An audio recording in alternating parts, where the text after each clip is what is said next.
Welcome back to the story of Beyoncé Knowles, and we stopped on how the early 2000s, Destiny's Child had become one of the most successful girl groups in history.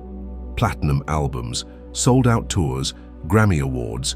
They were everywhere, from award show stages to magazine covers. But even with all the success, Beyoncé felt something calling her deeper. Not louder, just deeper. She had more to say, stories that didn't belong to a group, visions too personal for three-part harmonies. So in 2003, she did something bold. She stepped out on her own. Her debut solo album, Dangerously in Love, was more than a project, it was a declaration. Beyoncé wasn't just going solo, she was arriving as a woman. The first single, Crazy in Love, dropped like lightning. That horn-blasting intro, that confident strut, and Jay-Z's feature. Suddenly, the world saw her not as a girl from a group, but as a woman commanding her power. And it wasn't just image, it was talent. The album showcased her range, sultry R&B, bold pop, and delicate ballads. Songs like Me, Myself and I spoke to heartbreak and healing, while Baby Boy showed her versatility. Critics praised her, fans adored her, and the industry crowned her a new kind of star. Dangerously in Love won 5 Grammy Awards in one night. 5. She was no longer Destiny's Child's lead singer, she was Beyoncé, period. But with the solo spotlight came new challenges. No group to fall back on, no shared stage, no protective shield. Every move, every mistake, every breath was hers alone. The pressure was massive. The media picked her apart. Her looks, her relationships, her voice. She was called too perfect, too controlled, too robotic. Behind the scenes, Beyoncé was working harder than ever. She began studying live performance like an athlete studies game tape. She trained her voice and body. She co-directed music videos. She learned lighting, costume design, and even stage rigging. Nothing was accidental. She was building something intentional, something lasting. Still, Beyoncé never forgot her roots. Destiny's Child reunited briefly for the Destiny Fulfilled album in 2004, giving fans a final glimpse of the trio before they officially parted ways in 2006. The goodbye was graceful, built on love and mutual respect. Each woman would go on to find her own success, but Beyoncé's path was clearly ascending into something bigger than music. She started landing movie roles, Dreamgirls, The Pink Panther, and Cadillac Records, where she transformed again, showing her range as a storyteller on screen. She wasn't chasing fame. She was evolving into a force. And then, at the height of her independence, love entered the room in a different way. Jay-Z was no longer just a collaborator. He was becoming her partner, not just in music, but in life. In the midst of rising fame, flashing lights, and stadium-sized screams, Beyoncé found something, or rather someone, quiet, steady, and real. His name was Sean Carter, better known to the world as Jay-Z. A mogul in his own right, he wasn't just a rapper. He was a businessman, a visionary, and someone who understood the weight Beyoncé carried on her shoulders. Their connection wasn't instant fireworks, it was a slow build. Friendship first, trust later, love eventually. Both were private people living very public lives.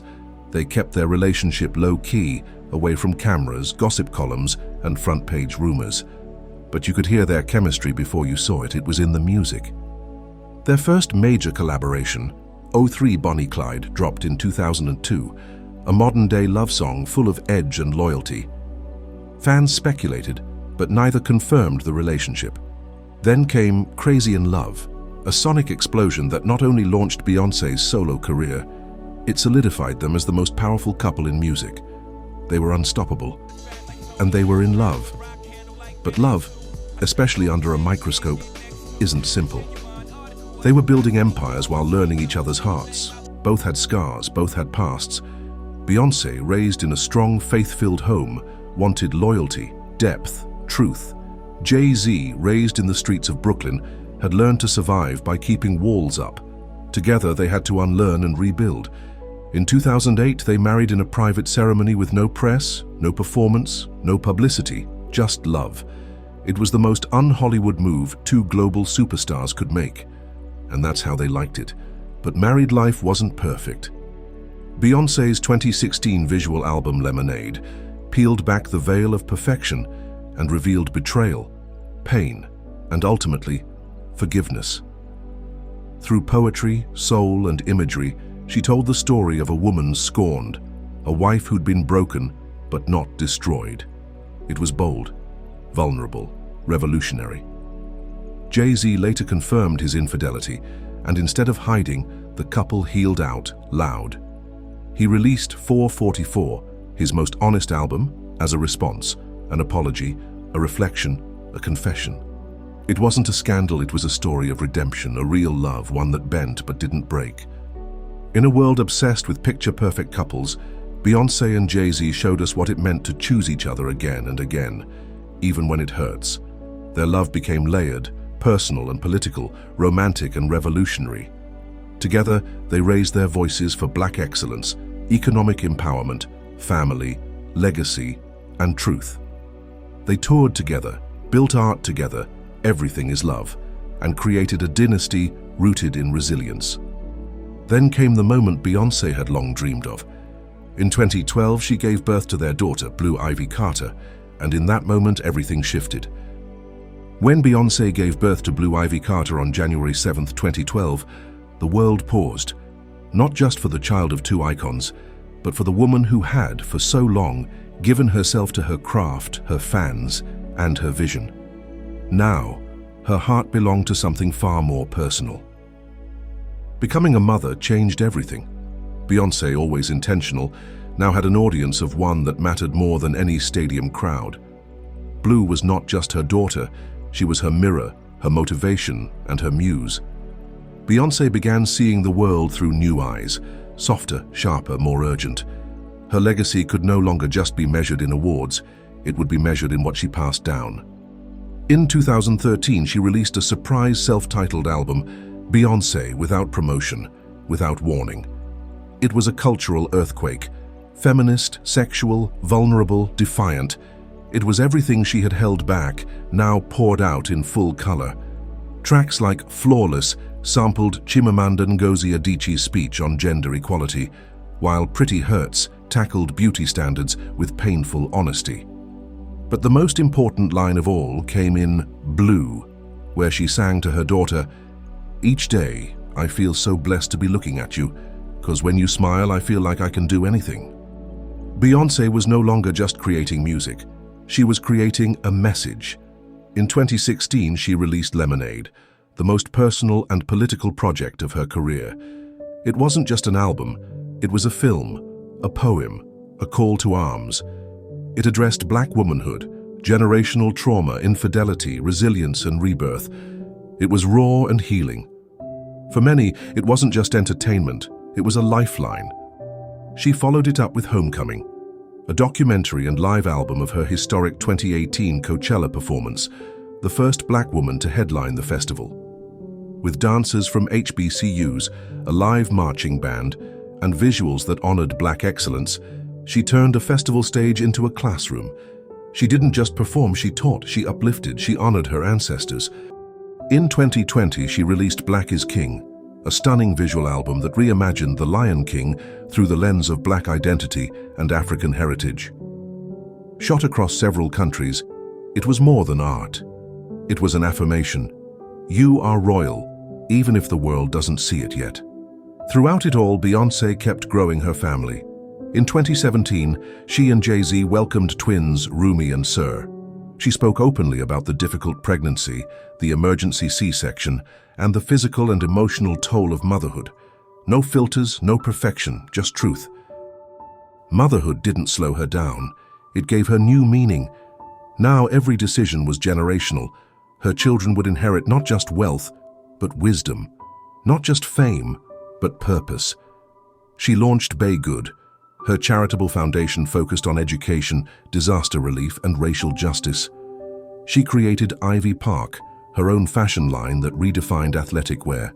She partnered with the NAACP, fed families during the pandemic, funded scholarships, and supported Black-owned businesses, all quietly with intention.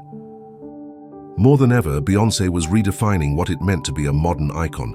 Not just a singer, not just a performer, a mother, a builder, a legacy in motion. After decades of dominating the charts and mastering nearly every form of performance, Beyoncé could have rested. She could have sat comfortably in her legacy, enjoying the fruits of a journey already lined with platinum and praise. But comfort has never been her final destination. Reinvention has. In 2022, Beyoncé returned with Renaissance, her seventh studio album, a celebration of liberation, joy, and movement. It wasn't just a dance album, it was an homage to the Black queer community, to house music, to disco, to ballroom culture. It was defiant, free, and fierce. It said, "You deserve to take up space, to feel joy, to be seen." With songs like "Break My Soul," she spoke directly to the tired, the overworked, and the unheard. It became a post-pandemic anthem, an invitation to rediscover ourselves. The project reminded the world that Beyoncé wasn't just leading a genre, she was shaping the sound of an era.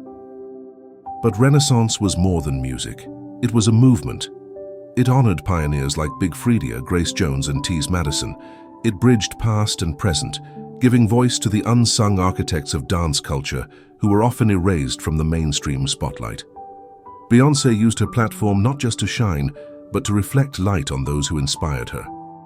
Then came the Renaissance World Tour in 2023, a futuristic, immersive, unapologetically black spectacle of creativity. Silver chrome visuals, robotic horses, custom couture. It wasn't just a concert, it was a cultural event. Millions flocked to witness her precision, passion, and presence. She wasn't performing for applause, she was performing for liberation. Behind the scenes, Beyoncé remained committed to evolving. She embraced her 40s with grace, honesty, and a new sense of peace. She spoke openly about boundaries, about rest, about motherhood, and what it meant to still dream boldly while protecting her spirit. She was no longer chasing legacy, she was legacy. Beyond the stage, Beyoncé grew her empire. Parkwood Entertainment, her media company, produced visual albums, films, and content that centered Black voices. Ivy Park flourished as a fashion brand that redefined beauty and strength. She became a symbol of power, elegance, and endurance, not because she was perfect, but because she was honest.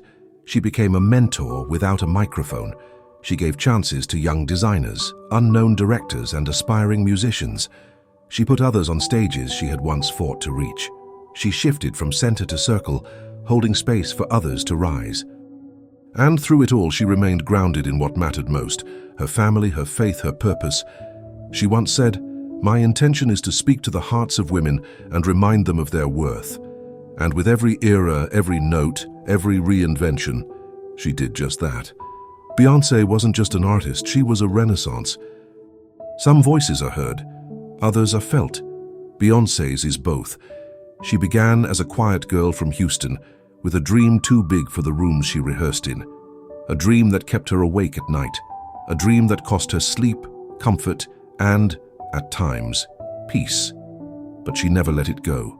She nurtured it, she protected it, and she carried it through every storm life threw her way. Beyoncé didn't just rise, she grew. She didn't just perform, she transformed.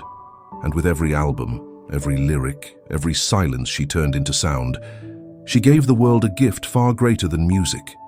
She gave the world permission. Permission to be powerful, to be soft, to be fierce and vulnerable, to break and rebuild, to say, "I'm not perfect, but I'm worth it." She reminded little black girls that they are royalty, even when the world forgets to bow. She redefined motherhood as a place of power, not pause. She stood at the intersection of art and activism and said, "You can do both." She showed women they can be bosses and believers, sensual and spiritual, lovers and leaders. She showed men that strength doesn't come from silence, but from honesty and growth. She showed the world that legacy isn't something you chase, it's something you build brick by brick, truth by truth. And through all the spotlight and sound, she never stopped returning to the core: family, faith, purpose, and love. Today, when we say her name, Beyoncé, we're not just talking about a singer. We're talking about a blueprint, a revolution in heels, a lighthouse for every soul still searching for their own voice. So to the young girl sitting in her bedroom, dreaming too loudly for a quiet world, to the mother trying to balance her calling with her children's needs, to the fighter healing from betrayal, heartbreak, or self-doubt. Let Beyoncé's story be your reminder. You were born with purpose. You were made for more. And your voice, yes, your voice, can still change the world, because once there was a little girl in Houston who sang just to feel alive, and now the whole world sings back to her. Not just because she made it, but because she made us believe we could too. Thank you for tuning in. If you found this content helpful, please consider giving it a like and subscribing to the channel. Don't forget to turn on notifications to stay updated on our latest posts. See you next time. Tell us something we need to know. Thank you. God bless you.